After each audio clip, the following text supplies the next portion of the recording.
This channel does not promote any violent, harmful, or illegal activities. All content provided by this channel is meant for an educational purpose only. দৃষ্টান্তমূলক শাস্তি প্রয়োজন, দৃষ্টান্তমূলক শাস্তির দাবি করছেন এই আরজি করে যে সমস্ত পড়ুয়া চিকিৎসকরা রয়েছেন তারা কিন্তু ইতিমধ্যেই ধর্নায় বসে পড়েছেন এবং কামদুনির নির্যাতিতার বন্ধুরা যারা সেই সময় থেকে এই বিভিন্ন এই ধরনের ঘটনার অত্যাচারে বারবার সরব হয়েছেন তারা এসেছেন তাদের সঙ্গে দেখা করবেন। তবে এই মুহূর্তে পড়ুয়ারা কিন্তু তারা ধর্নায় বসে পড়েছেন। ওই যে কথাটা কামদুনি নির্যাতিতার বন্ধুরা বললেন এবং সেই সময় থেকে যারা আন্দোলনের সঙ্গে জড়িয়ে রয়েছেন যে কথাটা বললেন যে দৃষ্টান্তমূলক শাস্তি চাই, সেই দৃষ্টান্তমূলক শাস্তির দাবিতে এখনো অবস্থান চলছে, এখনো পর্যন্ত ফেস্টুন প্লাকার্ড লেখা চলছে, তারা কিন্তু অবস্থানে অনড় রয়েছে। তারা 2013 থেকে 2024 এই শহরে অনেক পালাবদল হলো, আমরা রাজনৈতিক রঙের বদল দেখলাম, কিন্তু এই যে মহিলাদের সঙ্গে অভব্য আচরণ সেটার কোনো পরিবর্তন হলো না।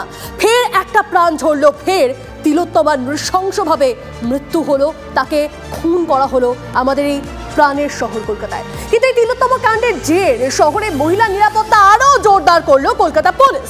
শহরে প্রতিটি থানাকে নজরদারির নির্দেশ কলকাতা পুলিশ কমিশনারের। ঠিক কি নির্দেশ দেওয়া হয়েছে কলকাতা পুলিশ কমিশনারের তরফ থেকে জানবো। আমাদের প্রতিনিধি সুপ্রিয় আমাদের সঙ্গে রয়েছে। সুপ্রিয়,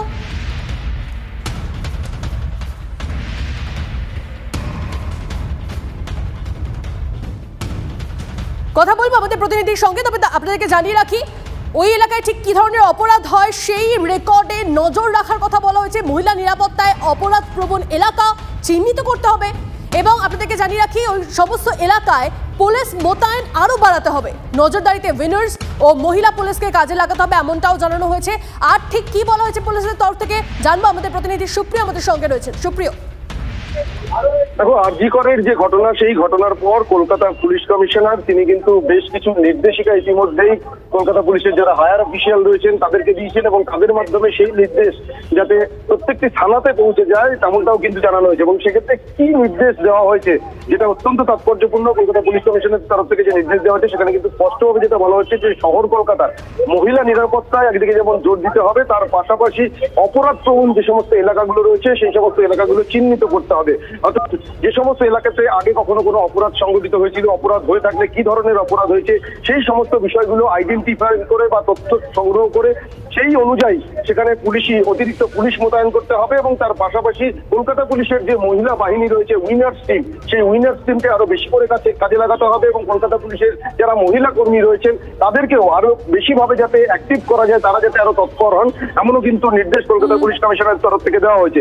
এবং তার থেকেও যেটা গুরুত্বপূর্ণ যে কলকাতা পুলিশের বাহিনীতে যারা রয়েছেন, যারা পুলিশ কর্মীরা রয়েছেন তারাও কিন্তু নজরদারির আওতার বাইরে যেতে না থাকে।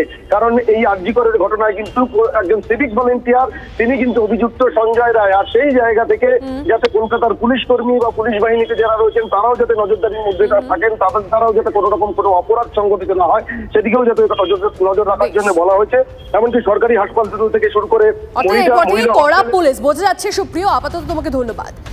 আরজি কর কাণ্ডের তদন্তে এবার একটা নয়া মোড়। আপনাদেরকে জানিয়ে রাখি কলকাতা পুলিশের ওয়েলফেয়ারের এক এএসআই এর সঙ্গে যোগাযোগ। ওই এএসআই এর সঙ্গে যুক্ত ছিলেন সঞ্জয়, সূত্র মারফত এমনটা খবর পাওয়া যাচ্ছে। কারো নির্দেশে সেদিন রাতে আরজি করে যান সঞ্জয়, জেরা করে জানতে চাইছে লালবাজার। সঞ্জয়ের হোয়াটসঅ্যাপ চ্যাটও খতিয়ে দেখছে লালবাজার। ওয়েব ব্রাউজারের সার্চ হিস্ট্রিতেও নজর পুলিশের। ভোর 4:30টার পর কাদের সঙ্গে ফোনে কথা, কল ডিটেলস জোগাড় করছে লালবাজার।